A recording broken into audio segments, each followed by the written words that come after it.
In this video, I'd like to share with you an idea of playing in the center and how can your activity in the center facilitate your attack all over the board, including the king side. I feel that it's one of the concepts that people don't fully understand.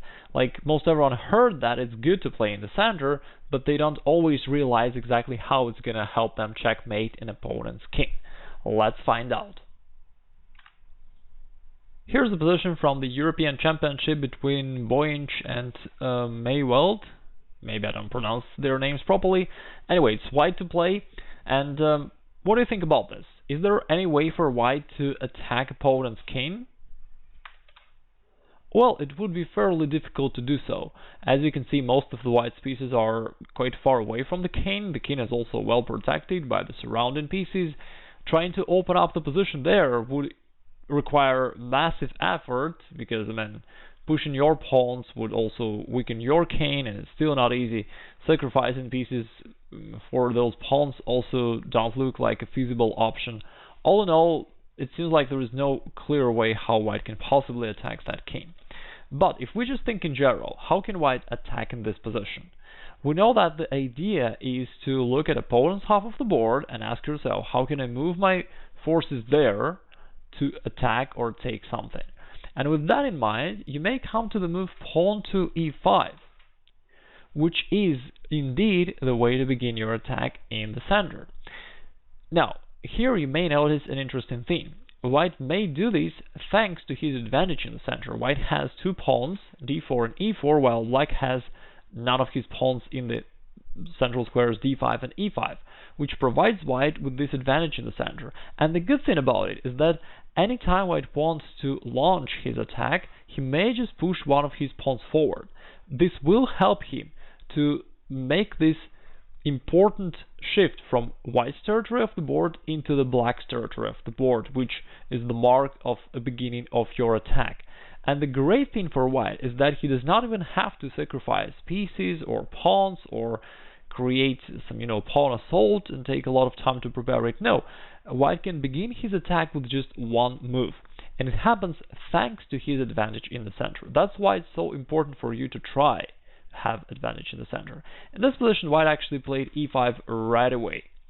And it's a good thing because it pushes that knight away. Black first captured the pawn. And here, even though he could take the pawn, but he refused to do so, if black would actually take the pawn, it would help white to open up even more lines. And he can first take this knight and then play bishop f3. And now all of a sudden there are so many threats. There is this pawn under attack. There is also some potential discovered attack of the black's queen. The white's bishop can take on h6 or maybe on a7. There are so many opportunities. And it happens because in order to begin your attack, we need to open up the position first, which is exactly what happens right here. That's why black did not want to go into the position like this. Instead, here at this point, he just moved his knight back to g8, which is certainly an accomplishment for white. Pushing your opponent's pieces away backwards is always a good thing for you. White continued. He played pawn to e6. It's a sacrifice of the pawn, but it totally destroys the black's pawn structure, creating lots of weaknesses that white can attack later on. And he plays bishop d3 now. Now this bishop takes aim possibly at the g6 weak pawn and somewhat to the black's king. Black played bishop f6. White continued with bishop to e4. Notice that thanks to the white central pawns, which white had there in the past, and now he sacrificed them, he somewhat also has more free space to maneuver his pieces. While most of the black's pieces are just situated on the last ranks, for white it's much easier to operate and to move his pieces forward. Currently, with his last move bishop to e4, he prepares the tactical short knight takes b5, winning the pawn and taking advantage of the pin. In order to prevent this, black decided to eliminate the knight. He took bishop takes c3, which turned out to be a sudden mistake, because black, for a moment, moved his bishop away from the king side, and white decided to take advantage of this opportunity right away. He jumped knight to g5 check, and it actually wins the game right away, because now if pawn takes the knight, which happened in the game, white has a great move queen to h5. Since the pawn is pinned by the white's bishop from e4 by the white's light squared bishop, black can't really take the queen. Or otherwise his king is going to be checkmated after queen takes g6, king h8, and queen to h7. This game just shows you how you can begin an attack in the center whenever you wish to do so in case you have an advantage in the center. And from there onwards, you can attack all over the board, whether you wish to attack opponent's pawns or even to shift your attack to the king. But anyway, it's important to pay this thing in mind. It's always a great thing to have a strong center. It's going to facilitate your attack a lot. Here's another game. Do you have an idea of how can white attack here? A lot of players would focus their attention on the king side solely, and they would only think about pushing the h-pawn forward and placing the bishop there to h6 and trying to checkmate the opponent's king this way. Even though it is a possible plan, it is actually usually stronger to attack in the center. Center has the dominant power in the game. The centralized pieces are the most powerful, and if you have the dominance, it means that you will win for sure, sooner or later, one way or the other. And that is why white played pawn to e5. It kind of may, remind you the previous game we have just watched. Similar idea, white crossed the half of the board by pushing his central pawn forward to e5, taking the knight and starting to create some problems for black. In case black takes the pawn, this would probably just help white, because white recaptures and black still has to move his knight away, while it also helps white to somewhat start pressuring black along this d file. That's why in the real game, instead of taking the pawn, black just moved his knight back right away. Notice that by pushing the pawn to e5, white also attacked that pawn on d6, which is attacked simultaneously by the pawn and the bishop, and that's why the knight had to go backward to protect it. And now white continued his attack. He played knight to e4. Again, thanks to the white's advantage in the center, it also gives white more space. He has this active bishop on f4, active knight on e4, which already starts attacking black, while the black's pieces are cramped, they have to stand on the last ranks. Black played queen to c7 to protect the pawn, but there white found an interesting tactical opportunity. First of all, he took the pawn, and here all of a sudden he took the pawn anyways, because after black recaptures, white can play queen b4, and taking advantage of the pin, white can win this pawn. So basically on the next move, white will play bishop takes d6, winning the knight, and he just won the pawn.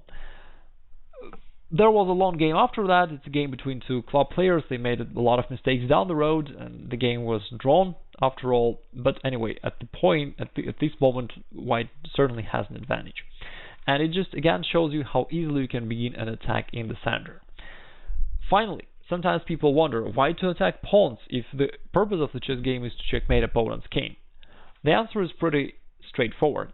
It's not always possible to checkmate opponent's king right away. Often it's a lot more achievable to first of all capture some material, pawns or pieces, and then, having this advantage, having greater army than your opponent has, you can then begin a decisive attack.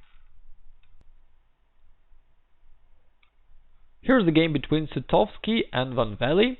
It's white's turn here, and in this position it was fairly interesting to notice how white's space advantage, and in particularly his strong position in the center, allowed him to bring his pieces to the king side so quickly. He started by playing bishop to d3, which is usually a powerful position for the bishop for attack on the king side, because it starts looking towards black king. And on the next move, after black played rook to e8, white played queen h5. And here just pay attention to the fact how easy it was for white to bring his queen so close to opponent's king. For instance, if black would try to somehow bring his queen closer to the king to protect it, there is just no way, right? Because white controls so many squares on the chessboard. And because black is lacking space for his maneuvers, he has a very hard time bringing his queenside pieces to help his king. Anyway, let's see what happened next. Black played g6, trying to kick the queen away. It went back to h4. Black played b4, knight went back to e2. In a way, b4 did not really help black too much, because this knight actually gets closer to the king side, so in the future it can possibly take part into the attack there, so maybe it was not even the best for black to play b4. He played bishop b7, white continued rook f3. Now he's gonna play rook h3 and then checkmate the black's king there. Again, kind of maneuver like this is only possible due to the fact that white has so much space. Black played h5. White continued with knight to g3. He's preparing to sacrifice the knight there to open up the position on the king side. Black played bishop f8. He's desperately trying to bring at least some pieces closer to his king, but in fact this bishop is the only piece he can really bring up easily. White sacrificed the knight to open up the position there, to remove the cover of the black's king. Queen h5, black plays bishop g7. Here there were like different ways for white to continue. He pushed the pawn to f5. Again, I hope that by now these kind of moves already seem so natural for you. When you attack, you need to move forward, you need to open up the position by pushing your pawns forward, and this is exactly what white is doing here. Black recaptured, which helped white to bring the knight also closer to the king. Black played knight f8. White took knight takes g7, another common idea for your attack to eliminate defenders. Usually, especially if your opponent has very few defenders, if you just eliminate one of them, that opponent simply becomes defenseless, such as in this position. Mainly the king is protected by the bishop and the knight, and therefore if you can eliminate one of those pieces, really the king will become so lonely that it won't help him to survive for too long. So white took the bishop, there played bishop d4 check. Black tried to cover the diagonal by playing rook e5, even though white could take the rook, but he can do it anyway at any time, so he played rook f1 instead, threatening rook takes f7, and black is defenseless. He simply resigned at this point. It seems like the white's attack was so quick and so easy, and, well, it is actually true. And it happened due to the fact that it was so easy for white to bring all of his pieces into the attack, while for black it took a lot longer to try to somehow regroup his pieces to bring them closer to the king, while those pieces on the queen side are still somewhat off the game. They don't really help black at all. And that's another great advantage of having a strong center, that it provides you the space that you need to maneuver your pieces and to bring them closer to the opponent's king whenever you decide to begin your attack. And here is the final game of this lesson between Korneev and Dyczkov, two Grandmasters, I think. It is white to play, and he started his attack. Whenever you need to start your attack, you need to look at opponent's half of the board and think how you can play there and hopefully take or attack something there. In this case, there is no way for white to immediately capture something which would give him advantage, so he just played forward knight to g5. This knight comes closer to the opponent's king. Potentially it may go to e6 somewhere in the future, immediately or after, first of all, eliminating that bishop from f5 sometime in the future. Even more so, it possibly prepares the white's pawn to g4 move, which would help white to eliminate this bishop and also to push it all the way back somewhere to d7. That's why black played queen to c8, trying to prevent this g4 move from happening, but white played bishop e2, and now this move is unavoidable. Black tried playing c6 to create at least some space for his pieces, but nevertheless white played g4, continuing his plan. The bishop has to go all the way back, and now queen d3, white can start the direct attack of opponent's king. And there is here an interesting thing you may notice. If you just look at the position overall, you may notice that the white center, the white strong position in the center, and in particular that pawn on d5, serves as a nail that fixates white's advantage, as a separator, because it somewhat blocks the black's pieces. All these black's pieces that are stuck on the queen side are extremely hard to be delivered somewhere to the king side, for instance, and it is because the center is blocked by the white's pawn chain. And because these pawns are advanced, they provide enough free space for white to maneuver his pieces whatever he wants, and in particular to also bring his queen forward. Black tried king d8 to escape with his king, and white played another good move, pawn to c5. When we want to attack the centralized king, we need to open up the lines, and that's exactly what white is doing right here by pushing his pawn forward to c5. And yeah, actually it's already time to resign. Let's say black would take with the knight. White can just trade off the knight first, and then there are actually a lot of opportunities for white to continue his attack. I guess that one of the easiest options would be simply to push his pawn forward to d6, continuing the same strategy of opening more and more lines against the black's king. And then, if black takes, white certainly recaptures, and he's creating those threats of knight to f7, knight to e6. He can certainly bring the rook to d1, and yeah, it's just time to resign for black, really. In this position, there are so many threats that white has: knight to e6 check, knight f7, rook can go to d1, and black is absolutely defenseless. This game just showed you also those few typical ideas that helps you to start your attack in the center, and then it provides you with a couple of options. Anytime you want, you can push your central pawn forward, which will help you to open up more lines and to start attacking your opponent. Also, it provides you with more free space to regroup your pieces to bring them closer to the opponent's king, while at the same time it blocks opponent's pieces out, and it makes it very difficult for him to bring up his reserves to support his king.